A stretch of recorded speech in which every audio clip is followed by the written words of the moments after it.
lakle Inspector tayai ahan mamukta da Diamond Radio Channel gi late night story tabi ribisingu James Hagurjamna taramuk chobagulona nei koknona khurumjari ngasi puduna laksari Diamond Radio Channel gi Inspector tayai chani ga mari shuba taka sandok chariba thoromasi wakhalna sagachaba wari Housing hingliba amadi leikidraba kanagumba amataga mari lenizadi masida lakpa wakar aikhoina lawjaba ngamjaru Sir mana kari khomogani nam thak toba Facebook tu changaga nupi na hakaya gi picture yenga masak phajaba sabasingbo mana IPS ni haiduna nam thak toduna mahaki langda thonba aduga aibu sumhana mahaki langda thonba aibu suminamba aduga asengbu sunataba sasinaba nang Ngaiko amutu ngaiko nupi masa sisu nangna sanabira manatro nupi masa se ai khodi amna thagali huran ba nang si nupi masa sina maram oirega khoina khangpan maduna lamdrabadi nang police department asida nangna yamna kuina namsinduna mafam asida 3 star napa AZ DZ na tongada ba gari nangna kadai de lowi hayo kai lowi hayo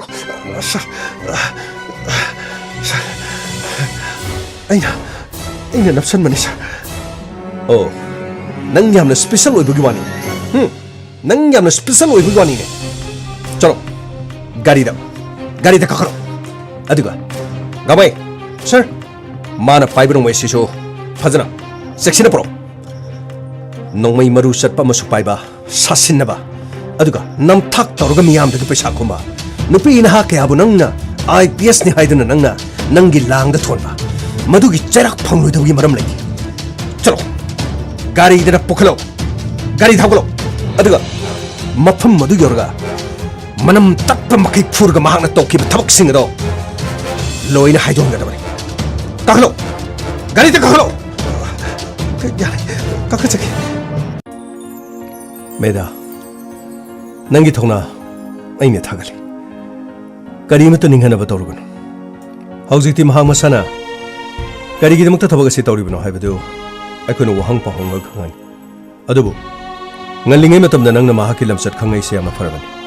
sidagi khare henjelamba taragadi nangi punsi kari oigni haiba ngamti mahana tawri tabag asidi mahak masa kaki khalaga mahana tawriban aduga nang namahaki lambi da kariguma yel uba taragadi nangi punsi su kodong thibo tholongadaban sir yamna thagachari sir aduga ngasigi Tawdok asida yaubiriba ibong ipa punamak mayam punamak pusuhana na thagachari ay haujikti makeup thokli adubu ay soiba khongthang kharadi laikri messenger da tharakpa mahaki wahai aduda aina mabu khara munna chiksina yenghowdre yamna nungaijari Meda, adudi aiga samina khrase te ai meda se yum phawba thilamagi tamha yum phawba nangna fajana thinbiro aduga ai khodi amasi wahang phawng ki aduga masigi sapsabari porado ai soidana maki DGP yongna ba pikhalagi phare the adudi ai khoi chalu ki sir adudi ai amuk charu ki phani meda sidagi di afaba ngakto oiresigo anauba khongthang ama thangduna nangi anauba punsi amagidama unin karisu hanthagan nahangna maramoiduna mara leba siguma mi ama puthok paibase yamna sauthok chaningai phare yongna bator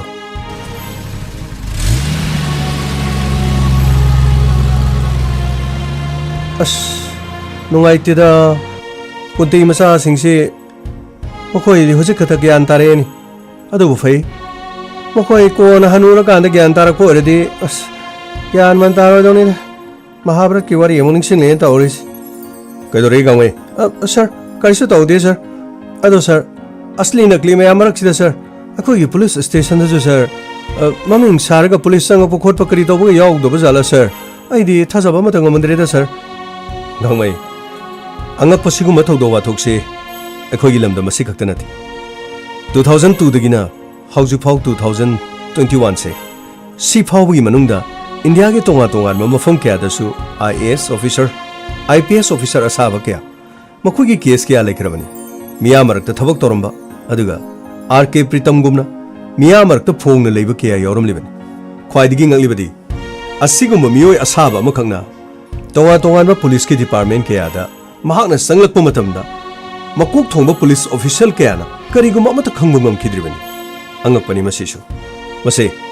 अरोनबा home department की तोंगा तोंगानबा department क्या लेबना करिगुम मतमदा सममना बसे हे हेक थोई मसी खक्ता नते भारत के prime minister Narendra Modi ना मफम अमदा लाक मतमदा महाक पुंगाक सेलिबसिंग अदुगी मरकता IPS असाबा अमखंगना निंगथीजना थबक तौरंबगी फाखिबसु लेख्रबनी अंगपदी अदुगुमलब मियोय अदुना prime minister लाकदोरे हाइना मांगना मियाम मरक अदुदि यारोमलिबदु अकाइब थबकती तौरमदि ख्वाइदगी ngaklibadi महाकना करिगुम terrorist अमा ओइरम तारगदि prime minister फाव खुदोंथिबा थोगमगदोय अदुबु प्राइम मिनिस्टर की चमजबा महाकना प्रजा सिंगु नुक्सिबा मरमना मियाम मरक अदुदा खुद हाइ हाइदुना चंगलपदा असाबा IPS ऑफिसर अदुना मियाम मरकता प्राइम मिनिस्टर बुंगाक सेनबगी थबक थोरमदे यारोमदा मकोक थोंबगी पुलिस ऑफिशियल अमतन खंगदबगी वारी लेरिबनीने अस अदुदि सर अखोय साइ खकी वा नतेने सर अंगकपनी को सर अदुबुदि सर असेंगबगा नकलीगा से सर असेंगबना सेकंड टाइ हाइबगी वारी सु लेइबनी द सर अदुबुदि को आइने सिंगनबा मदे खोय मरकता सु लेरिये सर कनानो करिनो थेंग्रे ससिने सर मतमबुदि थेंग्रे अदु सर हरेन आदि हाइब नुवाइतब सर अखोगी पिसक्सिबु सर मासिबु ओरिजिनल ओइब्रा असिबु नकली ओइबु जालो सर करिगिनो हाइसे सर मागी पीइबु मोंदुगा नोंमैनसु वांगबे हेले सर अदु क्रमना माना पुलिस त थबक चांगपुनो हाइबसे सर आइदि होजि सुम खालो खालोरगा पिसक्सिसु नकली ओइबु जालो खलिबनि ने सर गंगमै नंगी वादो पिसक तारदि अफबो ओइरोइको पिसक्ति चुमना चांगपनी पिसक्ता लानो उबे यादिको अदुबुदि ओइरमगनी द सर आइना सुम वखनसे पखन खनबै वानिदा अदुगि वादि आइसु असेंग्रा सेंगदब्रा हाइसे आइना सु वान होनरिसिबु सर आइसि नकलीनि हाइरादि कम दौनी सर नंगना नकलीनि हाइरादि आइना हाइना बतारेदना लाउ लाउ ससि लाउ थेंग्रे लाउ गाड़ी थौ लाउ फगनी सर यान तादरे असली नकली की वारी सिदी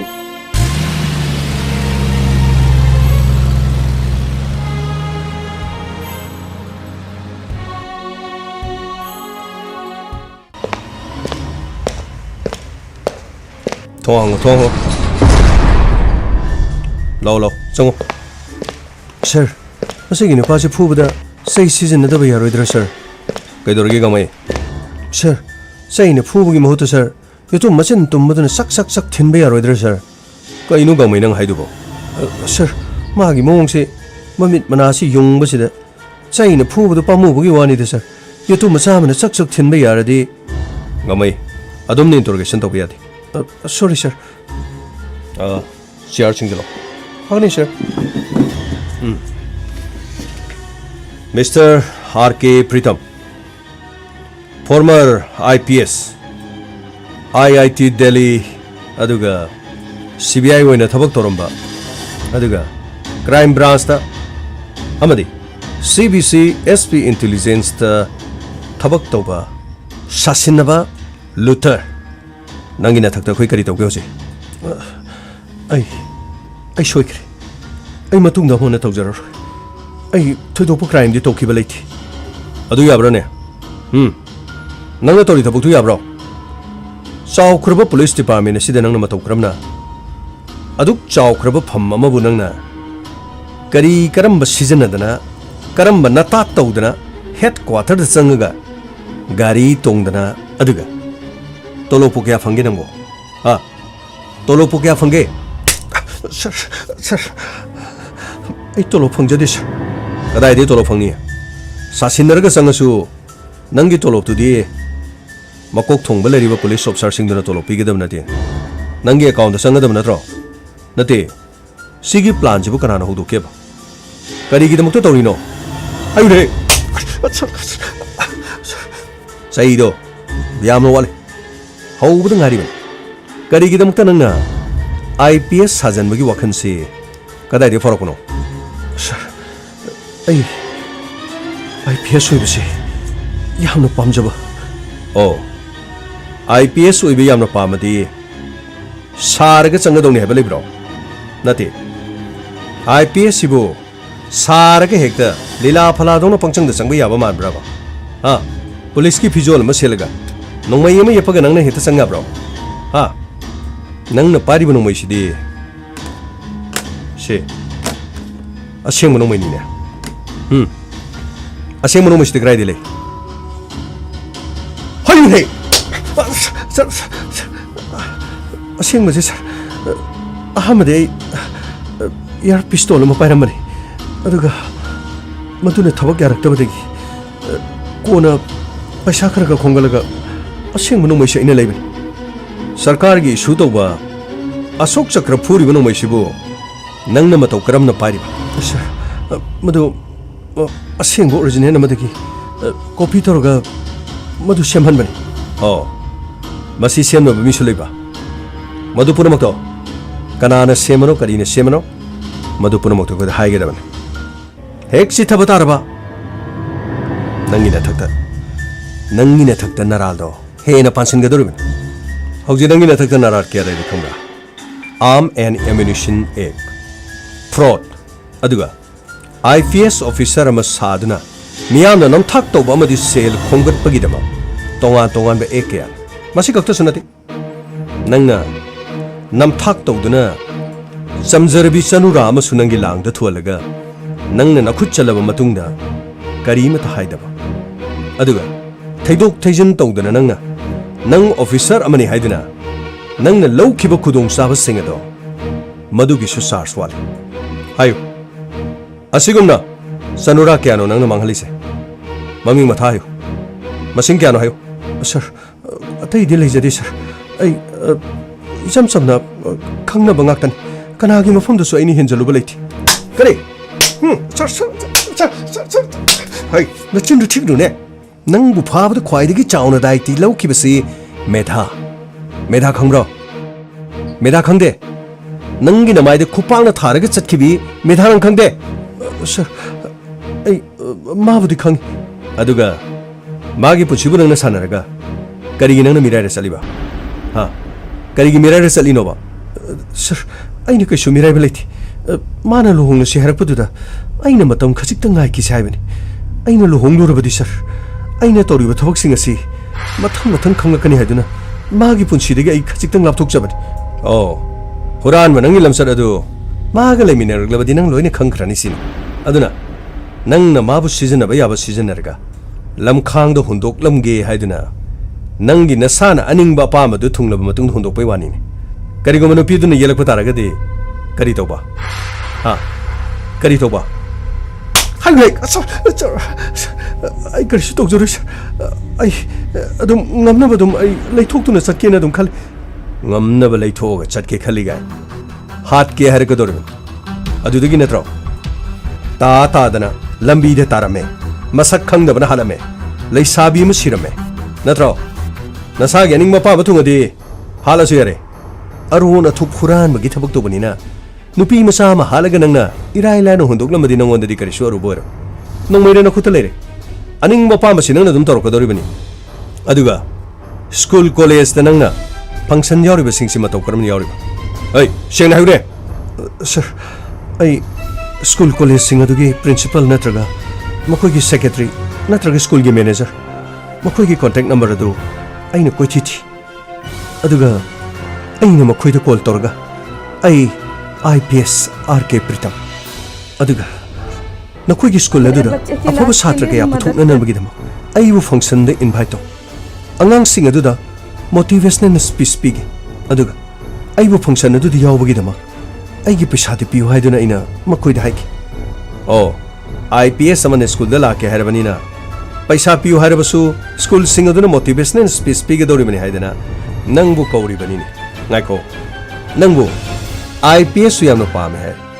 नंगी क्वालिफिकेशन सिबु नति नंगी क्लास सिबु कयाबुक तमके हाइन हे सर आई 12th फेल होबने sir 12 to fail hoy hai ri se kari no ne as 12 to fail hoy mi si so IPS officer hoy bi ya bo ri ko as adu di gangmai di graduate hoy bini as adu dai di AGDC hoy su ya gni ko kaino gangmai sir mana class 12 pass tau di hai bes de sir khano no ning bi wani de sir adu sir mana class 12 pass tau di hai bes sir munna thira di masi sir class 3 4 khak tamong da ba mali de sir magi crime branch khu ido as sir madudi nasari tamba ngang phawbno bo iba hegani de sir crime branch ki mane iba spelling do ish crime branch gaina musi gi mi se mami ti youtube na thinra ko musi sir mami se youtube nam to thinge sir ngai ko sir masi mon thiri di mami phawba iba herang do mande de sir aduga sir mana RK Pritam ga hari sibu ma sibu krino ma Rajkumar oibra aduga krino mai maming sibu sir hayo nangi naming si aseng bagari kaw ayo naming do aseng bagari kaw gene sir RK Pritam ay RK Pritam gaina RK is ge haino ha RK is ge haino nate nangbu ning thok jara ne sir ning thok jana te sir adu de hayudana RK is ge haino RK is ge haino sir ay ming si ima pabung na Rajkumar haina kauram krino ne mache mi sibo magi RK se ai di ning thogi macha prince tum bakari go malure aduga magi RK se Rajkumar hai bo ero mine adu di go as adu di gangmai gi ming de so RK gangmai hair di as Rajkumar gangmai as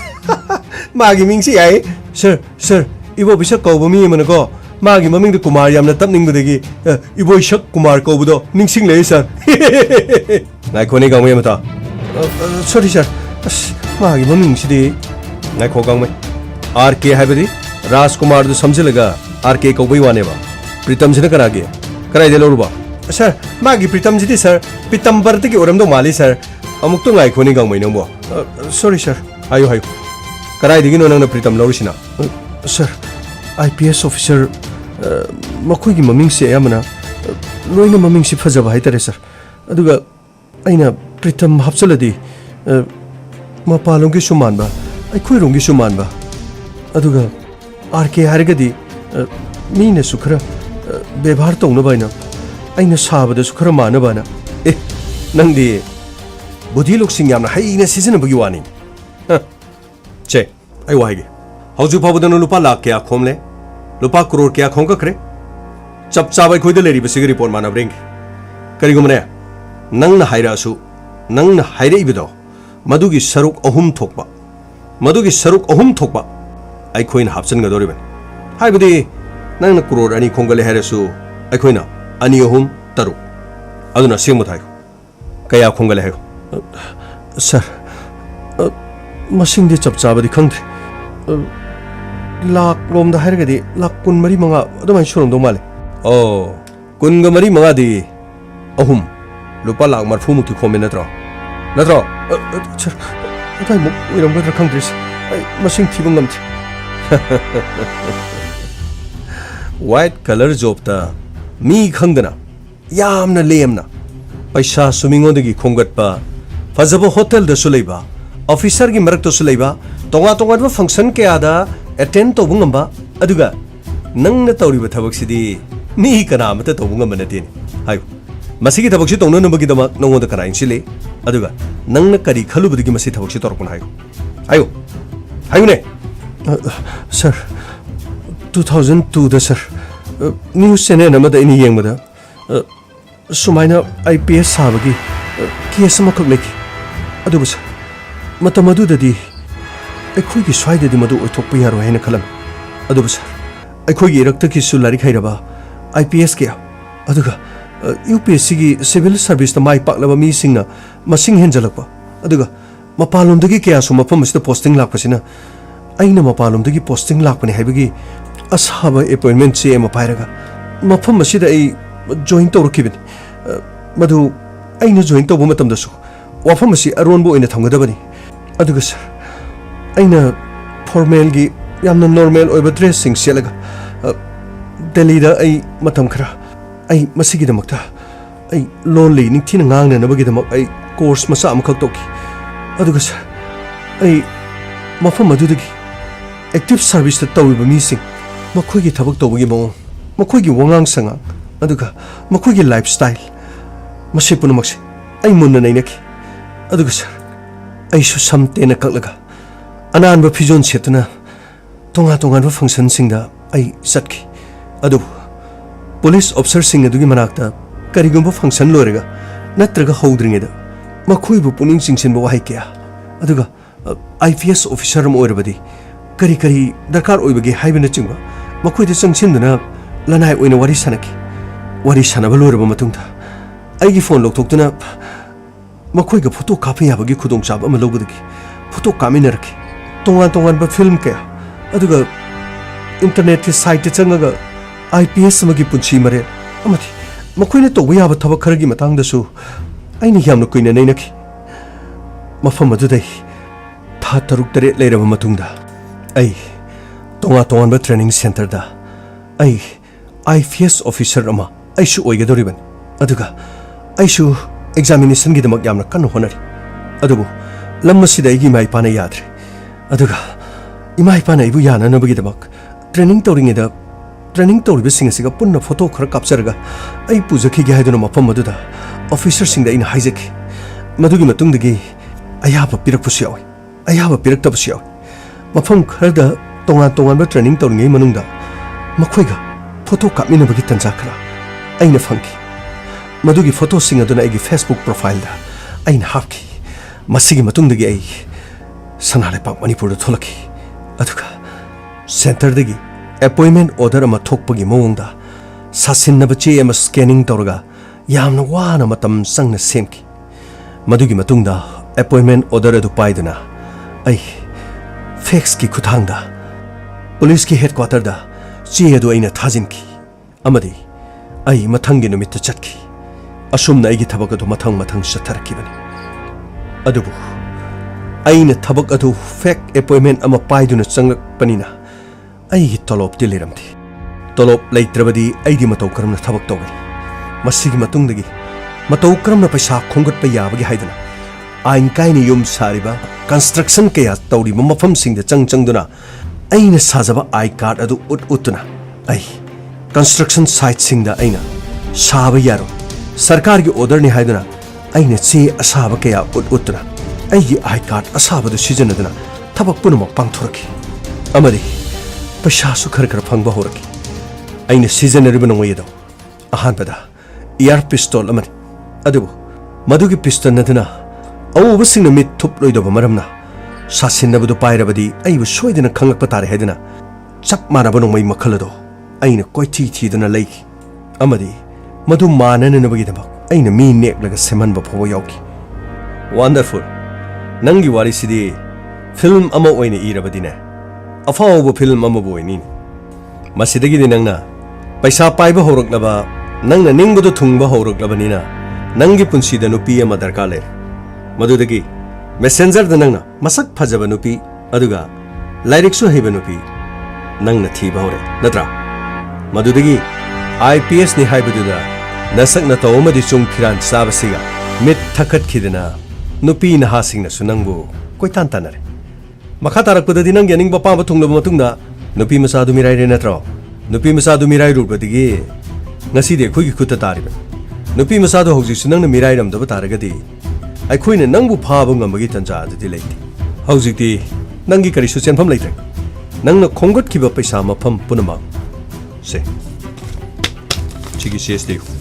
अमथ सितबा यारो करिगुंबा अखोइदि लेरिबा record से मसी नंगने इबदि यावरक्त्रबा मधु यावरक्तबा तारबा नरु नयांगदो हेना तकन अदुगा नंग पंगलाई लाइना थादोकनी गादि खन्नु नपुंसी चुपदो jail की मनुंग लेगदोरिबा करिगे दु यामना सुनिंद्रिबनो नसक न तौर फजै अदुगा चुंग फिरान चाय सिगुम थबकसि नत्रसु तोंगा थबक क्या लेरि तौग्याद्रो ओइ सुद्रदि नोमद्रदि कनामतन थादरोइने कनामतन पिरो मी पुनमंगने लेइने पिथोकनिंगदबा पिजनिंगदबा मसागी तुंगी खलगा तुंगसिन तासिलगा लेनरबा मतम अदुगा मीने येलकपा मीने पिरकपा ngai लेने सिदिने तो मदुगी मतम सुंगना नत्रे करी स्कीम लाकदोरी करी लोन लाकदोरी करी पूरगा करी हौदोक्सिगे loan ngairinge punsi du long mana hat gadori sarkar pirak pa free ngaidana aikoi na punsi sibu kayam kuina len gadorge adu gi sarukti aikoi gi pothok sathok aikoi gi subanoba aikoi gi humang mal aduna ne sarkar na putholi ba pot sei sing adu dagi aikoi na namthak laga aikoi na mangjin thana chatma matam adu khakdana aikoi na chawkhat pa haibo oi gadori hayo ba mukta nangbu yamana sakhidaini nakho nawa gaido yamna angak pamungi acting amagani nangna tori mafum masida nangna asiba sadana tetha sanana dana nakhon tetharaga lanjari matung tawjararo angak pa acting ni nangna mi gi matau tamaga lamdam masida so IPS sari ai nangna mafum masida matau tamaga aduk mana tori dunadi nangna sana sengmagi hona jaraga asengbo oijarama taragadi nang kayam phani ha nang kayam phani sir ai isane iral punamak yajarabani sir aingonda pibigedaba chirak punamak pibihu sir aishu thabagase aina pamjarubaga aduga aigi iraibakta tamlakpaga mado thokidri adubu aino oining manbadagi 12 ki fail oibaduga lekai aduda leiba ngamdabadagi ai mapanda larik tamba chatle haiduna ai chatluba adubu 12 fail oiba ina karamba mafamdu chatlaga kari larik tamuga adubu larik tambagidamak mafam aduda chatlingaida asigumba sasinabagi thabakasida thawai yauduna hena aina honaki adubu sir masi punamakse kuina chatlamdre sir kadaidagi chakani haujikti naming na thaloi phongton nangi ima pabungsu nangi sagai na taisu madu punamak sen thagadoribani thabak surubadine sel phangmani humang taw nasagi loksing seasonu nasagi araiba chang honaduna nakhong khuttek pusunate sugo nomang nami bina khoina karigidamta migi matau tamaga mipan tangna nabigidam honagadage suruga nomaga punamak honarga mai pakadabni tabak tawdaba yadi haiba karisu tangai phadabdu leite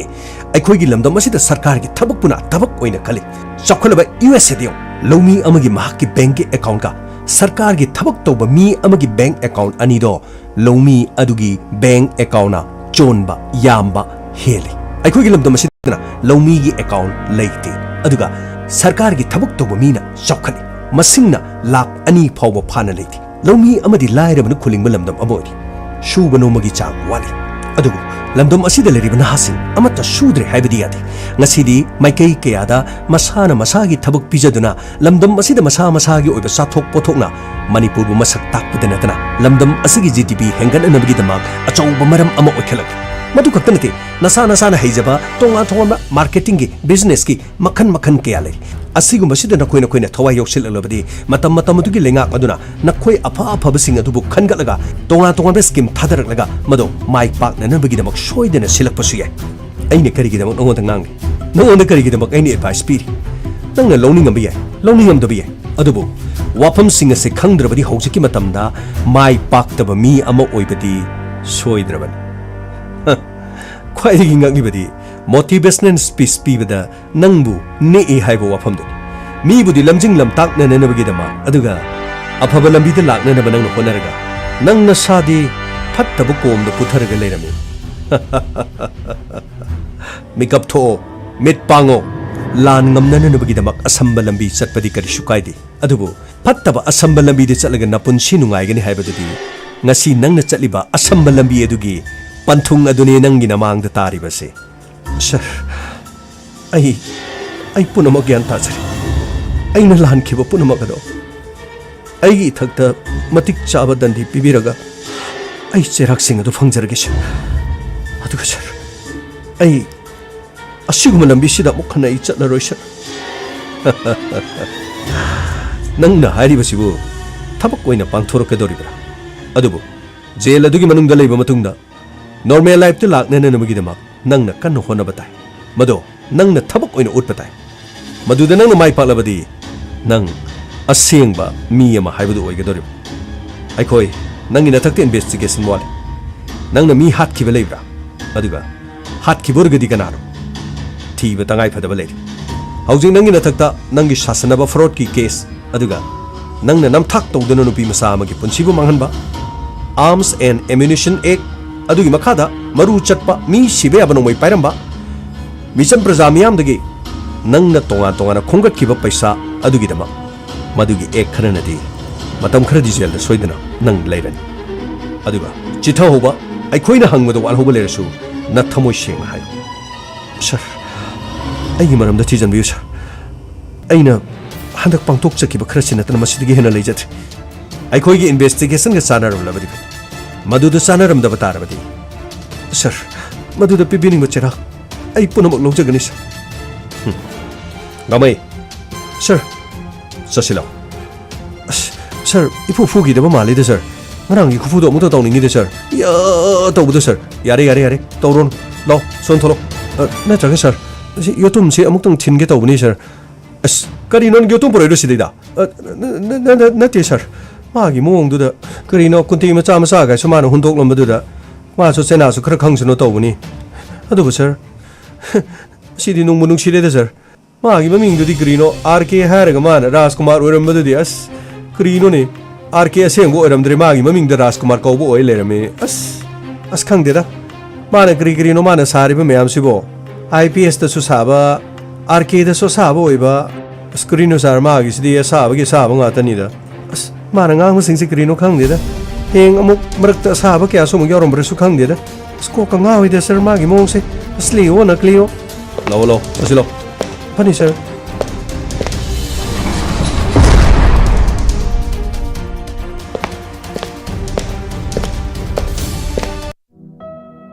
अय बला तारबो नंगो काय लेगे नंगो लाक्सरी खरा फजन चपिउगो अय वखल सियामना लैताथे इपा पाखलेबा करिगिनो पाखलेबो करी तोरे हाइनोबा फोन तोर मे हेबदो मोइकी मोंगदो कस्तोरोसे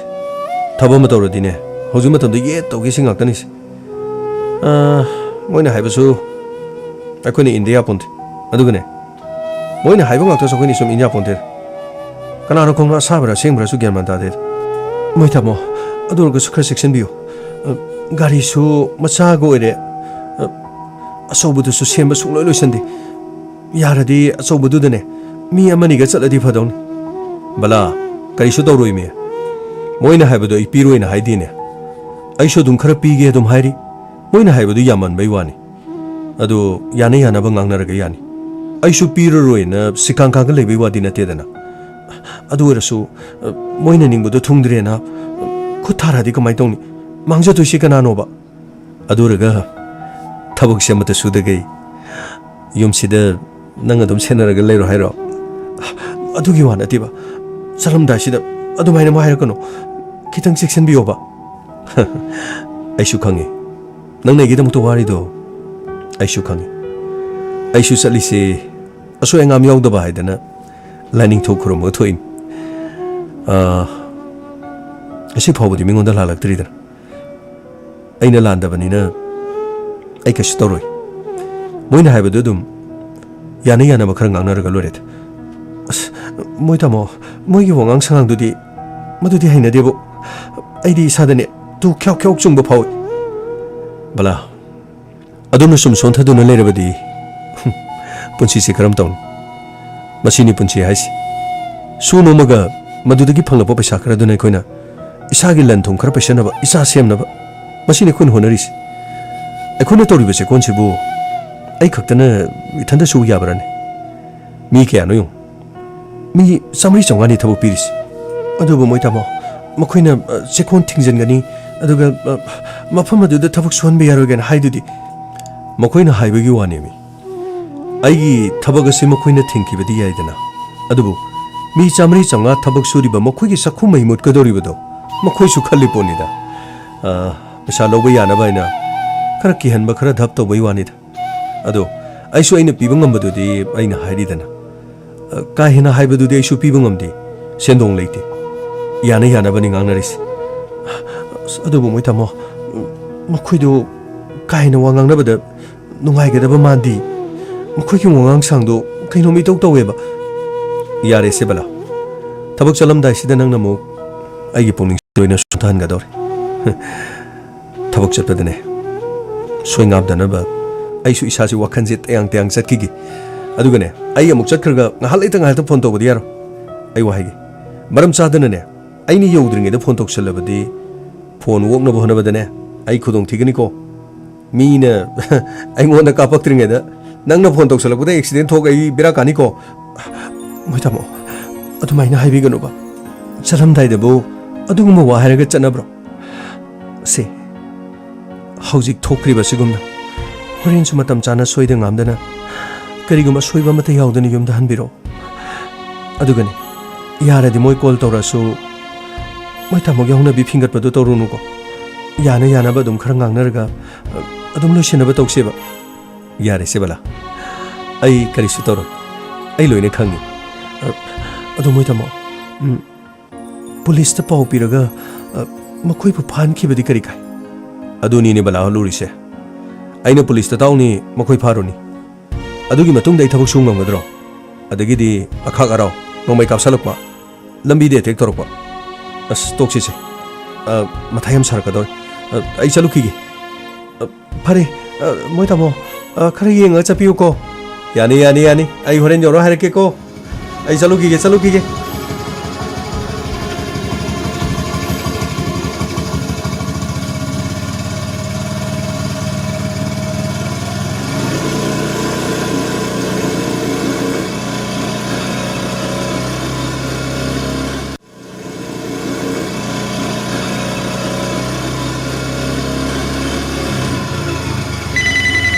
ꯑꯁ ꯃꯁꯤ ꯅꯨꯄꯤꯁꯤꯅ ꯐꯣꯟ ꯍꯦꯛꯇ ꯇꯧꯁꯜꯂꯦ ꯑꯩꯕꯨ ꯍꯜꯂꯣ ꯍꯣꯏ ꯑꯔꯨꯟ ꯑꯣꯏꯕ꯭ꯔꯥ ꯀꯅꯥ ꯑꯩ ꯀꯤꯂꯣꯟ ꯁꯔ ꯇꯣꯝꯅꯤꯀꯣ ꯅꯪꯒꯤ ꯆꯦꯛ ꯑꯣꯟ ꯇꯧꯕꯗꯣ ꯑꯗꯨ ꯑꯩꯈꯣꯏ ꯀꯔꯤꯁꯨ ꯊꯤꯡꯕ ꯂꯩꯇꯦ ꯑꯗꯨꯒ ꯂꯝꯗꯨꯗꯤꯀꯣ ꯅꯈꯣꯏꯒꯤ ꯀꯔꯤꯅꯣ ꯅꯪꯅ ꯑꯩꯈꯣꯏꯒꯤ ꯑꯉꯥꯡꯁꯤꯡꯗ ꯍꯥꯏꯕꯗ ꯅꯈꯣꯏꯒꯤ ꯏꯄꯨꯒꯤ ꯍꯥꯏꯕ꯭ꯔꯥ ꯀꯔꯤꯅꯣ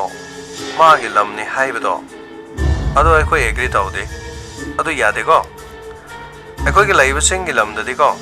람기 마포 그나수 라이데 아이 와크라 하이게고 에코이 다우세 에코이기 자가다 수낭나 타복수 다우브니나 허지낭나 다우브 타복도 아두기 에코이 낭강 타바다 농원다 하이브 마운트 낭나 얌나 싸웨 하이고 아데가고 에코이기 센트럴 커미티나 수 미팅 타오르가 아시난기 마탕드고 에코이 꽉하나바 하우니고 아도 하리브 센펌싱두디 낭나 삐나나바 카라칼로 아도 마시다 낭나 야드라디고 낭 에코이부 사오베 야데 그럼디 낭나 에코이기 람드고 아시 타박 돌아가고 낭나 마포 사바데 야로이 You understand? sartom ai sartom in haibado ai yaningda ba kaishu leite adu sartom ai shu mafam asi thabuk se am pochai je pangkhalorga aduga singgi mi shu yaure akhoi tamgi mi shu yaure punna mayam hingmina bagi thabuk su bagi mafam mangkhok tokjabani adu senpham du chongmon basida ai singa moidra haibagini aina leirabudi loina pithok chaba yabani adubu aina khitang पोचै से पांखटपगा अदु मयाम संख्रबनिना खजिक्तंग आइगी से ताबिरगदि नंगे वादो अखोय खनबे याबा खनख्रबनि अदु उपाय लेते अदु नंग क्रीनोमिता पैसा पीबिंगनि पैसा पीबा मतमदको पुलिस ता कुसु यारोय क्रिगो मनाना पुलिस ता गा कोइगी मी फाखिबि याइको अदु नंग नदुम खांगनिदा मसिगी मतुंगदि अखोयना तरोकपदा नंग अफाबा करिसु ओइदौ लेते नंग कर्म मतमदि युमदा हनबा नंग कर्म मतमदि युमदा चटबको अखोय लोइना खांगी नंग मफम मस्तिगी युमदा चटपा मतमसु लमांग याम लैको अदो अखोय क्रिसो मसिदा मी फुबा हातपा कोइ क्रिसो पामदे मरमदे अखोय से वायलेंस तौबसु पामदे नंगना अखोयगी लमदा नंगना थबक तौबनी अदा नंगना अखोयदा मतेंग पामनी खलो सर अइना हाइजरिबसे खरदि अइ दुम पीगे नै लंगजरी अइ सुंबे पिरोइना अइना लेपसखिबदि नथि यारगदि अइना हाइजबरि क्वेसे मसिमतंग याबिद्रगदि अइदि कथाइदिगे दुगा मसेंफमदु लौरगनि अदुगा पुलिस के वाफम आई करीमतु पुलिस का पाउसु तंब लेत्री अदुगने आई तसेनमके मखाताना दुम थबक तोबसे दुम पामजरी यारगदि मिनुंगसि खितंग उपिरगा आइना सुंगमगदबदुगा खितंग खनबिरगदि सर अस नाइ वांगना बयाम नवाइनी अदुना करिनो नंग खोइगे ngang सिंगदसु करिनो दाप तौबु मालेको अदो नोंमैदि खोइना पाइबनि नंगना करी थबक तौरगा अखोई अंगांग सिंगदसु करी केहन मखोलम द तौबो माले सर करीमता दुगुम तौखिब लेति अंगांग सिंगदु चंगबियो अइना करमना मफम सिदा थबक तौजरगा अदु वफम दु अइना हाइजगदोरिनो होइने होइने नंगना हाइबदु अखोइना थाजगद्रो आई अंगांग सिना हाइबो वादो अइना थाजद्रगा नंगना हाइबो वादो अइना थाजग हाइब्रो हा हे अखोइसु चाक चाबा मिनिने नंग अखोइदि सिंगदा लेना नंग हतना खनब्रो करिनो सर अदुगुम करीमता खनबा लेति सर हौजिकति अखोइ चिंगमि तमिसे अमतनी अदना लेबनारबा मतमने सर अदुगा आइगी थबक सुफम सिदसु सर चिंगमि तमि लोइने यावबो ngakतनी सर अदुदि करिसु काइदिने मसागी लमदा मसाना थबक सुजबनिने नंगना अदु उबियो हाइदिने हा करिनो मसागी लमदा चिंगमिने थबक सुबा यादे हाइब्रो नंगी सैना पैसा हाइ हाइदना मफमदा यावबा चिंगमि तांथोके हाइब्रो नंग यामना कमने नोइबा पामब्रा सर अदुगुम करीमता लेजदिए सर आइदि यावरिबा खोगी चिंगमि सिंगदा सोंगबियो सर अदुगुम करीमता लेजदि सर आइदि कम्युनल्स की फीलिंग्स आइंगोंदा करीमता लेजदि सर हाइ यारे वा मखा सानंगाना बगी मथौ तादे अखोगी वा ngang लोरेको सिगी मतुंग नरंगोंदा कॉल तौरोय नंगना पीगदबा तांगदो अखोदा नंग एसएमएस तौरकदबनी अदुगसु अखोना हाइबा सिंफमदगी सेन ताबसे यारोय वन्स अखोना कमिटमेंट तौबदिको मी कनागी सु ताबा यादे मसे अखोय पार्टी की सेंट्रल कमिटी न लेब खरबा वानिगो सर फोन से थमख्रेनी कमदौनी तौरिसिदि अइना पैसा लेते हाइबसिसु थाजबिदि थबक असिसु हौजलुगुम तौ अइदि करि तौगनि अइना थबक असि चप लेपख्रबदि इमुंग क्यानो लेपकदौरिबसे अखोइना तौजरिबसिंग असिदि खंबिदि अदुगा मसिनसु लोइबा नाइबा नथि अमगिमु अतौ करमना थबक सुरगा करमनबु सेन तानगदौरिबन हाइरुरगसु फुबिगे चेबिगे हरकनि अदुगा असेंगमने हाइना पिरुरगा सेंगदबो ओइरमबके अदुगा असेंगबा अमसुंग सेंगदबा हाइबसिना मतौ करमना खंगदौरिबन असेंगबसु खुत्तु खुलाइ पाइ सेंगदबसु खुत्तु खुलाइ पाइ अदुगा सेंगदबनदि हन्नतुना करीमति यंगलो थवाइ लौगे हरकदौरिबन करी तौगदबनु खंद्रि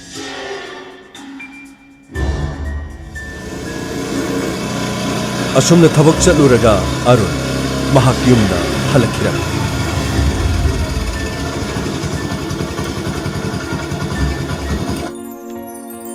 मोइ थमो बला आइले ngasi somo thobok sopom de phone torokro tore kari haikre dudi kari haironi haijaba yaba haijare kari gumam to upai leiti paisa du khara tabini haigum toram wari sum sanarak padagi aigi kari sobi yaukhrabno khangti paisa tabang amaro heri makhoina piyo haibadu adum pigadabani sinidana adudi kamai tawni tamo kari tawbatai matam khara ngayu खर लेर पीगे हाइब्रा नत्रगना business असि तोप तारेदना अदुदि तमो मफम अदुदा लेरिबा पोचै मयाम अदुदि लोइना माम तारेदना करिदि उपाइले थवाइ अमदि पुंसी अमदि आइगी लेरिबा थबक अदुगी माल चांग मयाम करमनि हेना फै तमो फरे अदुदि तोके तो असिदा करमना तोक्तोइनो हेक्ता तोप हाइबगी वाने हेक्ता यागदब नथि अखोगी पुंसीगी ओइगदब अखोगी माल चांग पुनमक थादखरबन मफम अदो अखोगी चिंगी इपुगति नरम महाके मताव मदगी लोफम अदो लहोगन मतम अमददि चिंगी अमदि तमि क्यामु नुक्सिनरमि हाइबसे इताव हाइदना इताव सानबा अदुगा चिंगी इमा तमगी इमा हाइदना तोंगा सुमाइना खाइदोगा लेरमिनी याम नुक्सिनरमग्रजानि चिंगदगी लाक्पसिंगना तमदा पोट योले तमदगिसु चिंगदा पोट योनबा चलमी हौजिकतबु खरा महि मसिंग लाइरिक लाइसुगी मंगा लेनरपदगी थबक सुबुगी चांगसे हंथनरक्तना ngasiदी ऑफिसदा स्कूलदा तोंगा मफमसिंगदा थबक सुरे हाइबै वानी तमदगी चिंगदा चलगा पोट योलमी मतमदुदा अखोगी पु अदुगा महाकी मताव यामना लुना तिनरम महाकी मताव की युमदा अखोगी पुनि युम साबा चली पोनिदा था मरी मंगागा हलक्ति मतमदो अखोई पि अदुगा चिंगी मासिंगदुना अखोइगी मफमसिदा लागने लोइना खुंगंगसिदा पोचा योनबा हलागा अखोइगी मांगोन अदुदा मखोइगी साकनामदो पुथोरगने मोरोक वक्संग नांगना मेलगा मोरोक दुदने खामेंदो सेटलगा कोलगा ngaksang ngang na totlaga chabado kyam hawdong male adugo matam aduda ngang oibanina morok sane na kibadagi chingi maduna ne se chagira asumni labada morok sadong madana sarakti aduga yumda khoigi ichini naw gaine charawan kan morok ngaksang ngang na mele aduga chingi magi khusa sasi haidana morok ngaksang ngang na melga chai yamna haw hawju phaw kaut नुंगसिना खरब चिंग तम अनिगी मरक असिदने कनागुंबा मियोय खरना नुंगसिने दनबगी खाइबुंग खाइबुंग तानानबगी वहाई हाइबा अदुगा अमगा मागी नि हाइना कनसिना किदुना अमना अमगी कारक खाइबुंग खाइबुंग तानान होनबसे मसिदि थवाय यामना नुंगाइथि ngasi चिंगी मफम अमदगी लान हौरिबा कांगलुप अमना आइंगोंद सेन मान तौरगलबसु आइने चिंगमी सिंगदे सावबगी मरम लेथि मरमदि लेरिबा प्रजा सिंग अदुदि इनोसेंट मखोइदि करिमत खंगबनति अखोइगी लमदा सुमंगा मफम असिदगी फत्तबा मिसिंगना फत्तबा थबक तौबदा तमदा लेरिबा मिसिंग अदु फत्ते हाइना लोइना लौबदि यारोइने बला अदु मोइ तमो हौजुबु पुलिस ता ताक्सिरा करि तौसिगेबा बला पुलिस ता ताकपा यारोइ पुलिस ता ताकलबदि अखोइगी अफबोइरोइ अदुदि करि तौगनि तमो बला येंगबा ताबन सुबा याबा सुरगा हाइजबा तारेदना नांगनबा तारे अदुगा पैसा खरदि लांसिलगा लेरबन मधु पीरगा अहानबगी येंगके मखा कोन अमु हापगे हारगा अमु हापतारेदन करिदि उपायले थबक सुदबदि यादे तोकलगदि आइगी मुंग खक्तन युम चामरिदि मै मुतकदौरिबन अदुना मखोइगी सुखंदबा याथि आई थबकदि तोकलरोइ मोइ थमो पुलिस ता हारगा पाउसे पिहोबन फरोइद्रो बला अदु तौरोरबदि खोइ अवाबा नंगनिने आइन हारी सिनिसे यारे से चाकू थोरो थेंग्रे से आई पैसा क्या लेगे है थीरगने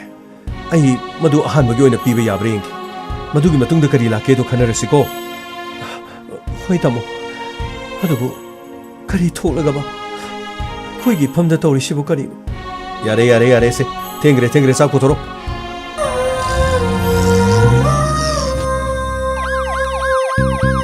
Lakle Inspector Tayay Lakle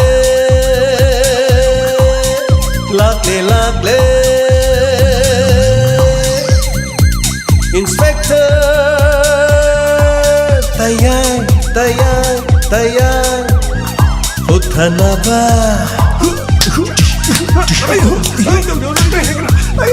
Kanbinaba. Thank you, sir. Welcome. Uthanaba. Kanbinaba. Inspector. Tayay. Lakle. Inspector. Tayay.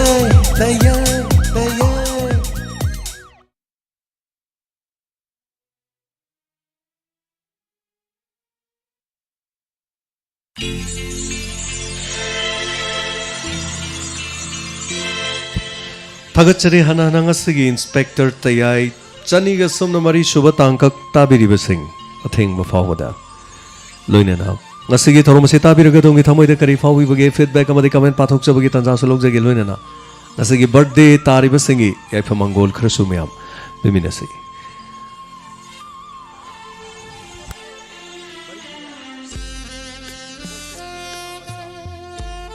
Sagol sem selengan bamangang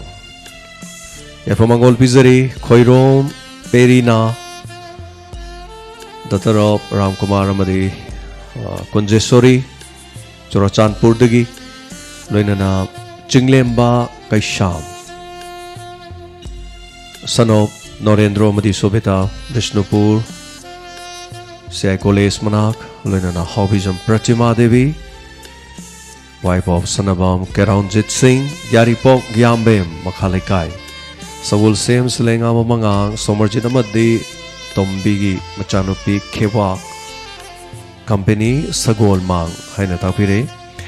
थागचरी अदुगा खोइरोम पेरिना Churachandpur खुगा तंपाक्तगी नुक्सिरबी चानुपी सिगिदमा खोइरोम कोंजेश्वरी अमदी केस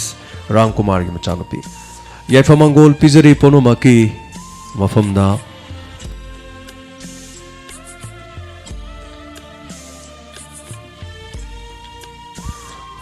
अदोमदोंगी पुंसीदा नुंगाइबा याइफबा अवाना लेतबा तोला तारबा कयागी मतेंग पांगबा ngamba अदुगुंबा ओइरेसनु मई सिंह नुक्सित गारी खुदोंथिबा पुनमक्तगी ईश्वरना ताइबंग मपुना ngaktokpiba ओइरेसनु असिगुंबा मपोंग नुमिदसि मसिंग लांगमदना इमुंग मनुंग पुनना पांगथोकपा ngamba ओइबियु हाइबा वाफुंसिगा लोइना थागचरी हनहना लोइना ngasiगी फीडबैक अमदि कमेंट पाजगे थागचरी एलिस पेनाउ थागचरी अकई इनपुई सर जेम्स खन्ना खन्ना हन्ना हन्ना आइबने थागचरी इबिरकपदा हन्ना हन्ना दि खन्ना खन्ना इबिरे सो हन्ना हन्ना थागचरी न तापरि इंस्पेक्टर तेयागी वारी न तामेंगलोंगदगी नुंगसिरबा थागचरी याम्बा अकई इनपुई थैंक यू सो मच हन्ना न थागचरी अथेंग वफावदा जॉइन तौबिदना सो तामेंगलोंगदगी लाइव फ्रॉम तामेंगलोंग ताबी बसिगिदमो thank you so much Rani बुला लेसांग थे थागचरी Boydab थागचरी कुमार केस थागचरी स्नेदा सलाम दिल्ली दगी ताबिबा थागचरी नावरेम नावबी थागचरी हैप्पी बर्थडे टू ऑल अंता पिरक पदुगा इबेमचा देवी यामना हौजिल लमलेंग असिदी न तापिबा सोइदना चिंखलगा ताबियु तंफा थागचरी एलिस नाउ once again थागचरी सुरोके थागचरी मोनी ngairangबम थागचरी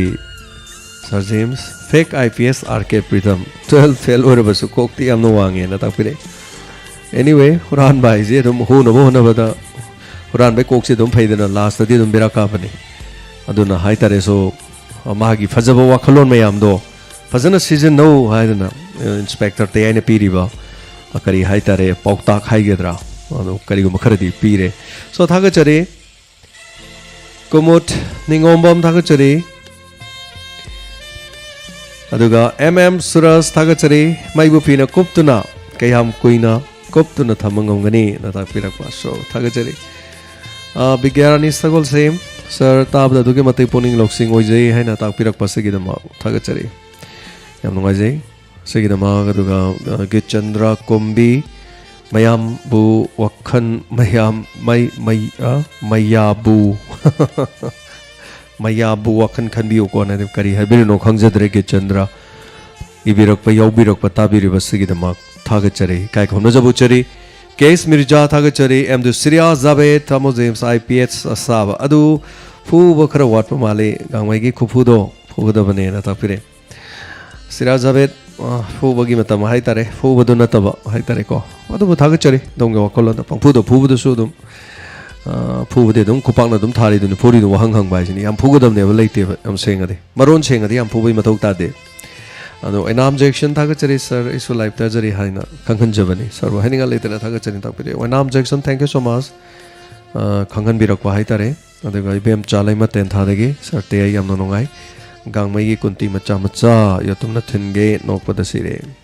ओइ गांगमैगी रोल से हम लुबा रोल अमनी अदुगा सुम अखोइना स्ट्रेट ओइना कैनोमदा चट लेरगदि यारोइदौनी न मरकता मासे अखोइना नमदना करे हाइतारे मरक थलहनबनी हाइतारे को अदुगा करे हाइतारे माना कारण तासनगेन ताबनते वारीदुगी मसाना इंजलैनी इंसर्ट तौरैनी हाइतारे दरकार ओइबदो डिमांड तौरकपने हाइतारे सो डायलॉग न अदुना यामबेम रवि कुमार थागचरी इंस्पेक्टर ते ताबद पुनिंग से पेले नता पेरे असम दगे और माले रवि कुमार से असम दगे ओइबिरब्रा याम नुंगाइजे असम दगे याम नुंगसिबा हाइतारे को डायमंड रेडियो की मतेंग पांगबिरकपदा लम मफम क्या दगे तोंगा तोंगान यावरकपदा हंदकी सिंगापुर दगे यावरई दिल्ली दगे यावरई बेंगलोर दगे यावरई सो मफम तोंगा तोंगान मफम दगे सुमाइने यावरकपा असम दगे यावरई जिरी दगे यावरई अदुगा कसार दगी यावबिरई मफम मरी मंगा हेने यावबिरे पैसा दु नतब यामना नुंगसिबा पुंगनिंगी हाइतारे को पुंगनिंग दगी थमोई दगी लाकपा अखोगी करी हाइतारे मतेंग दो अदुनी अखोइना यामना नुंगाइजरिस अदुना कनागुंबा अदुना पांबिरखिबा मतेंग पांबिरखपसिंगना अदो मदोमना खुदोंग चादबा थोकपा मतमदा ꯀꯔꯤꯒꯨꯝꯕ ꯈꯨꯗꯣꯡ ꯑꯃ ꯆꯥꯗꯔꯒꯗꯤ ꯑꯩꯈꯣꯏ diamond ꯔꯦꯗꯤꯑꯣꯗꯁꯨ ꯇꯝꯕꯤꯔꯛꯎ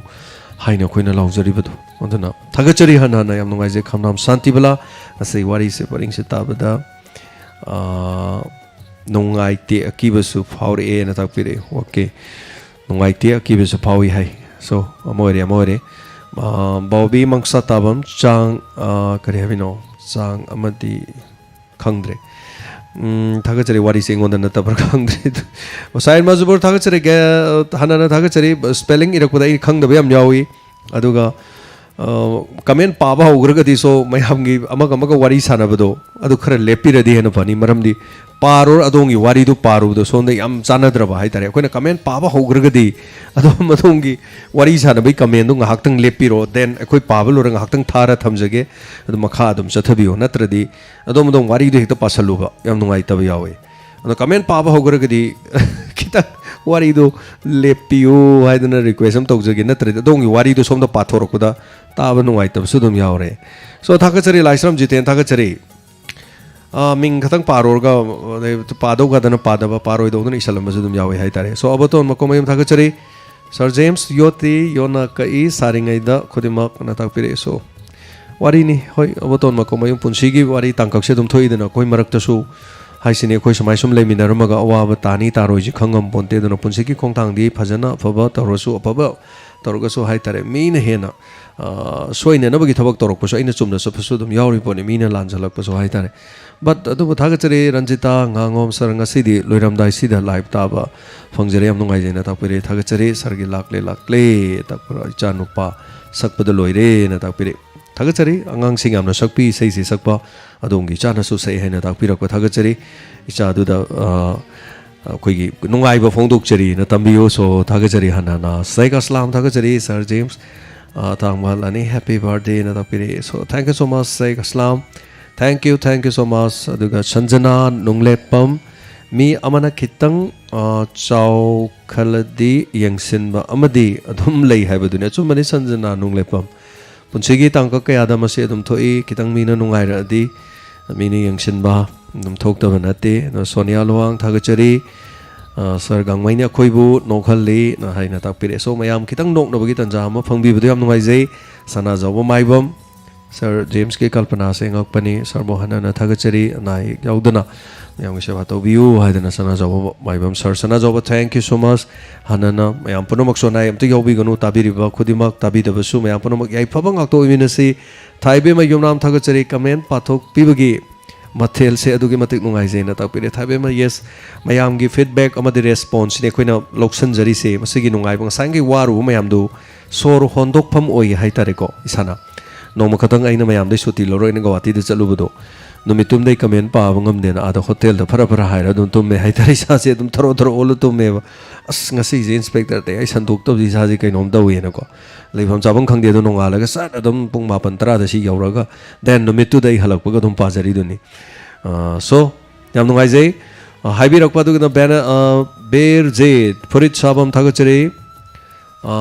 mala thagachari sini yung wari hero som do pale me moi wari inale me ai pawde nungai jada buduni da yumna premje thagachari hana aduga thiam suni lata thagachari suni lata mingje ekta soige to im pawda gangmai yau bagi inspector te yamna nungai ribani na takpire so achoba role amane na takpire punsi se nokpa kapani aduna khajiktang wakhanda haitare kitang ga kak launa no hon banga madi no hona jabajani so mayam na nuksi biba thagachari aduga Hemabati Kundrakpam thagachari hana inspector te episode chani ga mari yaure adubu hauzik fawa fazadaba amata he yaudri miyam na motivation piba message ngaktani tabada poning loksing oijai haidana takpirak pa Hemabati Kundrakpam achumbani kharadi hona jai simadi minus faida message am ohelasi sina comic ohelasi sina romantic orasi sina thrilling orasi adagi swai sina smai torasi ga haije hoina paring amadum semjari ni haitare so adugo mathel ama khak ohelle haitare singju da mayan toyan pulak kan ahaw singju gi mathel am oibado adumaina machandi loina semjabani adubu semiba aina hawi haibadi lali aduna tabiriba domna hawi haibaduni aina nungai jari se aduna thagajari Premavati Naurim Jaya Khangembam hanana yamna fazai na takpirak pa aduga Kumar के S ऐस थागचरी जेन लिसा 01 सरगी imagine view से पाथोरकपनी हाइबदा hymen बथोलोय inspector ते लोइखिनी खनबदा वादब ngamde haina takpirei adubu loidabsu oisunu episode samna hairabada sangai express horokpada kandrang sungloi loidabagum aduga paunafamgi akoigi makkarna sungloi loidabagum adum laisunu spiderman gi wari na superman gi wari na adum laibagum mai tare laisunu aduga mokhoigi wari du nataba manungi wari mayam duni akoina mayam do pijaningi di character sing du di loin thamgro manungi wari duni hai tare so thank you so much irom dinesh thagachari sir aduga abem poyam thagachari happy birthday na haibirak pasagi dam aduga somorjit laisram sir chingilamda thabak tauba haise yamna lukhre matam sida takpire thagachari somorjit laisram adubu akoina yamna negative lomda khanbe yade hojikti yamna difference akoi gi leire ponomak leinari bo wakhalon sida hai tare amaso masu hojikti loina mak awon ba hong ba yam la e hai tare adubu yes khara loba khara laiba masi karigino haibado khoi mase nuksinara kan irai laigadaba solution loi porokadaba ngatani hai tare so thank you so much aduga oinam ibemcha thagachari Manipur Entrepreneurs Development Channel kanagi kangbubu origaba extortion taunabagi thorang liba sina aseng bagi oigadoribra natraga sasinababu oigadoribra torisibo Manipur gi oinadi tatna thokiba thodokni thagachari Sir James na tapire thank you so much Manipur Entrepreneurs Development yam thokre masi wari se aduga so a true story based on a true story ni so ai marak true story si khara kadum pusan jarak pani hai tare mafam matam kitang hongdok pa wari khara thaidok pa khara manada ba duga kitang manaraga true story si porok pani mayam gi khara semdo sa doga hai tare so phajaba true story true yam oi ba story ri hai tare mayam no so suggest torok pa only 5 minutes ta tak torok pa dum dot samjan jarage so thagachari Surjit my bra hai bor malinga si di live ta ba phungjari thank you so much daga morning arangbam madam celebrity thagachari daga naurem naubi priya kantakai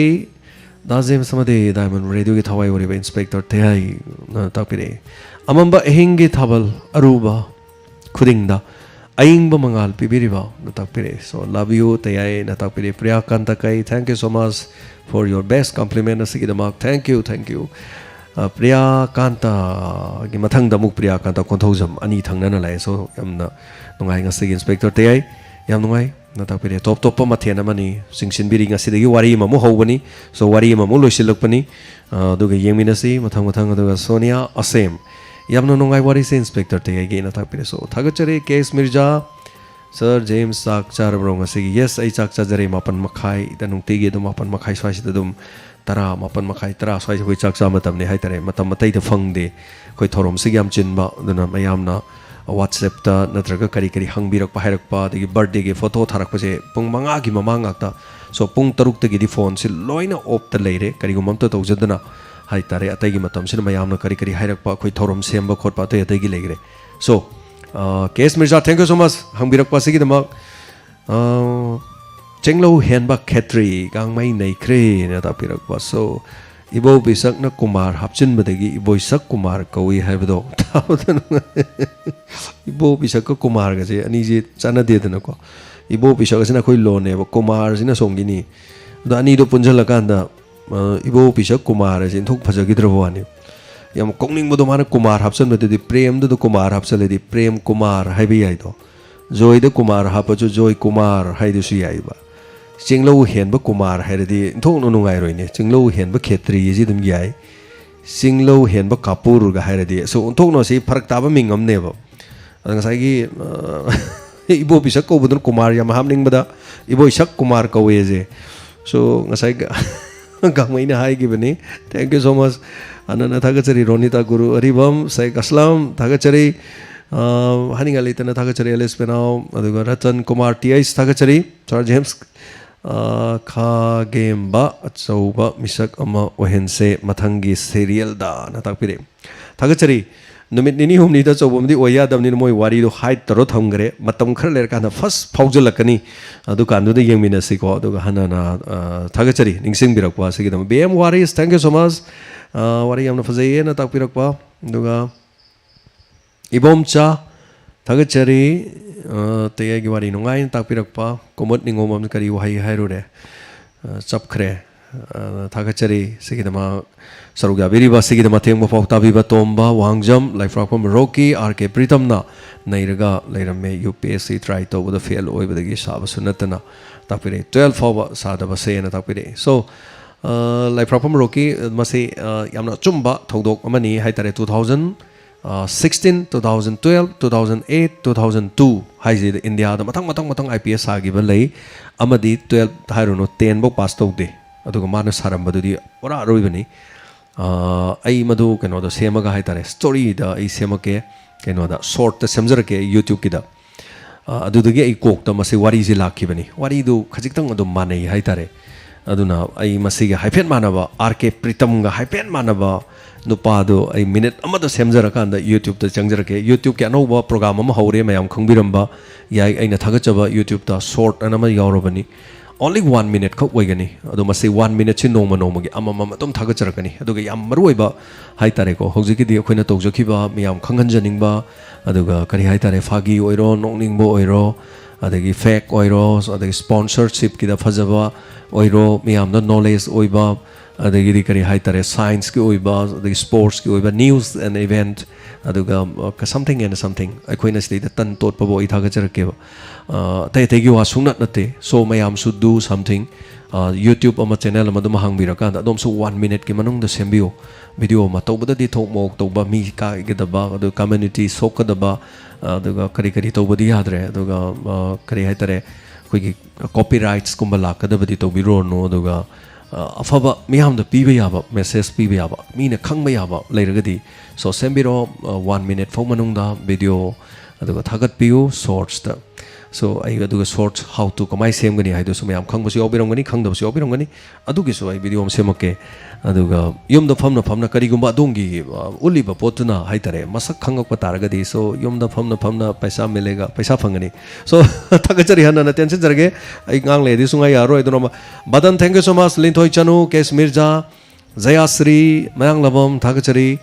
aduga suroke tampa sana zawala isram sonia raskumari hantoibi sus mangang dhiras kes mirza ibomcha adu vidya rikson thagachari aduga akain pui ichal kaidogre message ka kre chauba govind khoman thank you so much aduga yambem ravi kumar thagachari amonga jen tapirak pa birjit ayam lui pajare mingse asa neprom Hongsinland Ningsen gangmai gi dama yetum pibe yagadra yani Ningsen thank you so much aduga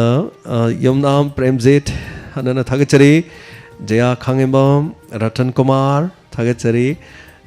basanta chirom premavati punamak thagachari bisona thaudam so tension jage naurem naubi bisona sur okay thagachari irom binod kumar saik aslam tension jarge yam baloi paba ngak tangai re hanana thagachari comment di am leiri adu kono horen akhoi di paba yauruktre haragodini so thagachari Manipur Entrepreneurs Development Channel lamdam sida chatharagliba ponzi scheme chalai duna praja gi senjam khomli basigisu tangka kamata semlaga tahan bagi na haire so semning ba yam lei Manipur Entrepreneurs soidana dum yengjage karigumba link ka leira so WhatsApp to ga samain to tak adum thajan biro karim kai ba leite aduga aina su thiba laina ba hai tare ko odar yam nungai jare mayam hanana thagachari kamla hoidrom mayam panoma ki thoi lies anju pebam niru aduga moni thagachari priyakanta joy kumara na so hai bi yaure so anju pebam Farhanglam Glan Haibro Mali. So Thagachari I Pavla Soirasuko. So thank you so much, ma'am. Section Lebiu Basanti. Mayam Punoma, Aduga section Leminarsi, Pabangak, Pabangak to Eminarsi, Aduna. A minute Amamgi to the Shemzerke Hosiki Arke Pritamdo. Mumming the Arke Pritam the Kaude, Adu the Kobodo. Masa campus in view. Other direct Topatodoni. Other Angako in Aduna in Harry what is as James Kikalpana or some Pancha 12 past of the meaning. How come I would do no Kanbirangani? Karim Kanbiruno, a sing bani Adum event sings it. I saw it in Ochage. So thank you so much. I think what Papa Saruga Birba ꯑꯁꯤꯒꯤꯗꯃꯛ ꯇꯥꯕꯤꯔꯤꯕꯁꯤꯡ ꯔꯦꯗꯤꯑꯣꯗ ꯇꯥꯕꯤꯔꯤꯕ ꯑꯃꯗꯤ ꯌꯨꯇ꯭ꯌꯨꯕꯇ ꯇꯥꯕꯤꯔꯤꯕꯁꯤꯡ ꯃꯌꯥꯝ ꯄꯨꯝꯅꯃꯛꯄꯨ jam ꯁꯥꯏꯒꯨꯔꯖꯝꯅ ꯊꯧꯔꯝ ꯂꯣꯏꯁꯤꯟꯖꯕꯒꯤ ꯑꯌꯥꯕꯗꯨ ꯂꯧꯖꯔꯤ ꯄꯨꯝꯅꯃꯛꯄꯨ ꯈꯨꯔꯨꯝꯖꯔꯤ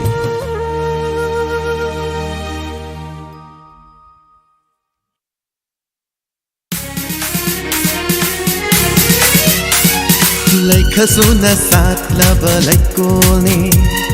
Kanduka yade itin famni Chetaba laitraba Hachangi thawaini Diamond FM Radio Diamond FM Radio 91.2 Diamond Radio Channel